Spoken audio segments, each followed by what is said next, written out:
How necessary is the use of wild species to your daily needs and well-being? Wild species might seem disconnected from our lives, important only to other people, in distant places, or as the subjects of impressive wildlife documentaries, but nothing is further from the truth.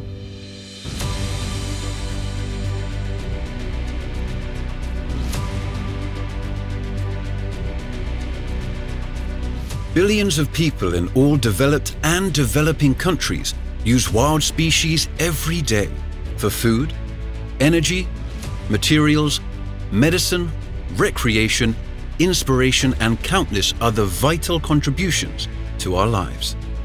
However, a global biodiversity crisis looms, with a staggering 1 million species of plants and animals now at risk of extinction. This poses a serious threat to the benefits we all receive every day from wild species. A game-changing report on the sustainable use of wild species was launched in 2022 by the Intergovernmental Platform on Biodiversity and Ecosystem Services, IPBES. The report offers insights, analysis, and tools to establish a more sustainable use of wild species of plants, animals, fungi, and algae worldwide. Sustainable use means maintaining biodiversity and the way ecosystems work, while still contributing to the well-being of people.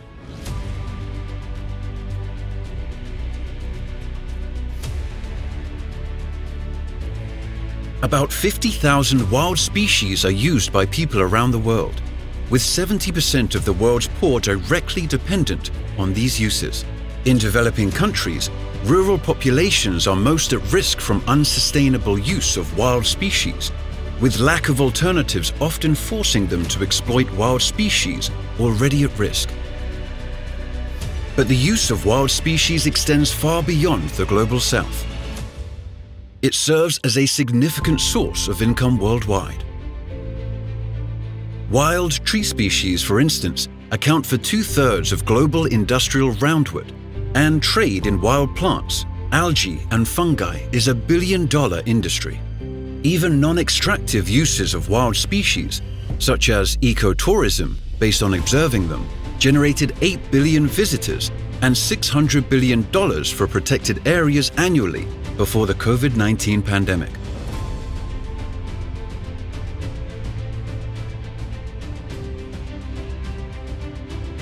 The regular use of wild species is extremely important for all people in every community, from the fish that we eat to medicines, cosmetics, decoration, and recreation. The use of wild species is much more prevalent and valuable than most people realize. The report identifies 5 broad categories of use of wild species by people: fishing, gathering, logging, terrestrial animal harvesting, and non-extractive practices like observing. It then examines specific uses, such as for food and feed, materials, medicine, energy, ceremony, and learning, providing detailed information about trends in each over the past 20 years.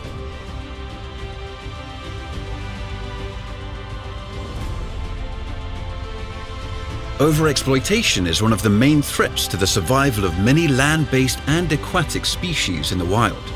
Addressing the causes of unsustainable use and, wherever possible, reversing these trends will result in better outcomes for wild species and the people who depend on them.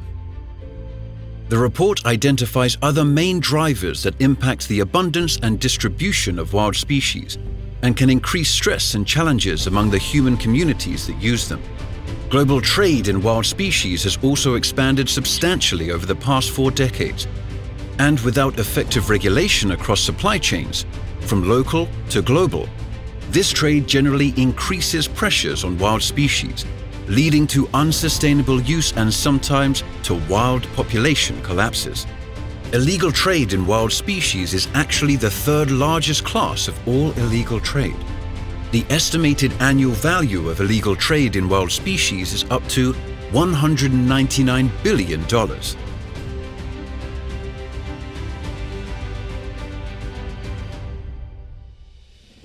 7 key elements are presented in the report that can be used as levers of change. to promote the sustainable use of wild species if scaled up across practices, regions, and sectors. These are policy options that are inclusive and participatory, policy options that recognize and support multiple forms of knowledge, policy instruments and tools that ensure fair and equitable distribution of costs and benefits, context-specific policies, monitoring of wild species and practices, policy instruments that are aligned at international, national, regional and local levels and that maintain coherence and consistency with international obligations, taking into account customary rules and norms. And lastly, robust institutions, including customary institutions. The report also finds that supporting secure tenure rights and equitable access to land, fisheries and forests for indigenous peoples and local communities, as well as poverty alleviation, create enabling conditions for the sustainable use of wild species.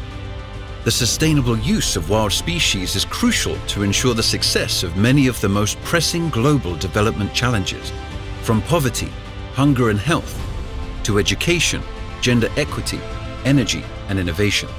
It also underpins the goals and targets of the new Kunming-Montreal Global Biodiversity Framework and ultimately matters to every one of us in our daily lives. The IPBES Sustainable Use of Wild Species report is a key resource to help decision makers choose policies that better support people and nature. We are all decision makers in our own lives, so we can all take action to ensure the more sustainable use of wild species, safeguarding their vital contributions to our quality of life and well-being.